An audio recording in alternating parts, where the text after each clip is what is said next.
তেঁতুল পাতা ধারাবাহিকের আজকের পর্বে আমরা দেখতে পাবো যে ধারাবাহিকের শুরুতে আমরা দেখতে পাই ঋষির কাকা তার বড় বৌদিকে জিজ্ঞেস করছে তুতুল ঘুম থেকে উঠেছে কিনা।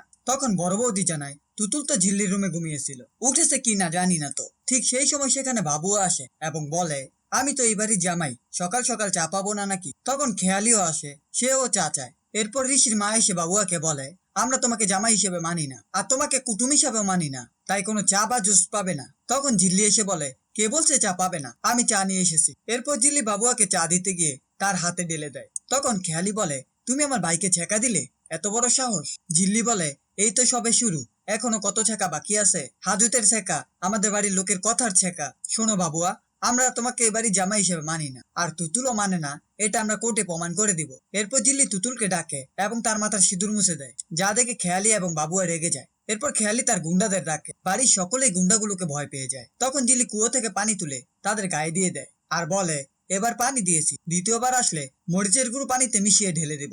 গুন্ডারা তখন ভয় পেয়ে সেখান থেকে পালিয়ে যায়। পরবর্তী সিনে আমাদের উকিলের বাড়িতে দেখানো হয় ঋষি, তুতুল এবং ঝিল্লি উকিলের বাড়িতে গিয়ে তার সাথে পরামর্শ করে এই ব্যাপারটা নিয়ে। উকিল জানায় বাবুয়ার মতো লোককে শাস্তি দিতে হবে আর প্রমাণ জোগাড় করতে হবে তার বিরুদ্ধে। পরবর্তী সিনে আমাদের তেঁতুল পাতার উঠানে দেখানো তুতুল পানি নিয়ে ঘরের দিকে যাচ্ছিল। তখন সেখানে বাবুয়া এবং খেয়ালি আসে। বাবুয়া তুতুলকে একা পেয়ে জোর করতে থাকে তার ঘরে নিয়ে যাওয়ার জন্য। ঠিক সেই সময় ঋষি এসে তাকে মারতে থাকে এবং উকিল মহিলাটি সব ভিডিও করতে থাকে। এরপর উকিল মহিলাটি কনস্টেবলকে বলে বাবুয়াকে বাড়ি থেকে বের করে দিই। খেয়ালি বলে আপনি ভুল করছেন, ওদের তো বিয়ে হয়ে গেছে। উকিল মহিলাটি বলে জোর করে বিয়ে করলে বিয়ে হয় না, মেয়েটির অমতে তোমরা বিয়ে করিয়েছো, এটা অন্যায়, যা প্রমাণ করার কোর্টেই প্রমাণ করবে। খেয়ালি বলে আপনি তো সবটা জানেন না, ওরা দুজন দুজনকে ভালোবাসে অনেক দিন থেকেই, ওদের মধ্যে প্রেম ছিল।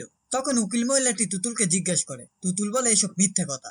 এরপর জিল্লি বলে তুতুলের ফোন চেক করলেই তো বোঝা যাবে সব, আর যা হবে কোর্টে হবে। খেয়ালি জিল্লিকে বলে কোর্ট অব্দি নিয়ে গেলে তো ব্যাপারটা, কিন্তু তুমি গোহারান হেরে যাবে। জিল্লি বলে আমি কখনো হারতে শিখি, এবারে জয়টা আমার হবে। শেষ দিন আমাদের থানায় দেখানো হয় যেখানে রিঙ্কি এবং ঝিল্লি অমিতের সাথে দেখা করতে গেছে। রিঙ্কি রুমে ঢুকেই পা স্লিপ করে পড়ে যেতে চাইলে অমিত এসে তাকে ধরে ফেলে। এরপর তারা দুজন দুজনের দিকে তাকিয়ে থাকে। তখন ঝিল্লি বলে বাবা, দুজন দুজনের দিক থেকে তো চোখ ফিরাতেই পারছো না। এরপর রিঙ্কি অমিতকে তার হাতের বাটিটা দিয়ে দেয়। সে অমিতের মায়ের জন্য কচুল্লতি রান্না করে নিয়ে গিয়েছিল। এরপর অমিত ঝিল্লিকে জিজ্ঞেস করে হঠাৎ তুমি এখানে।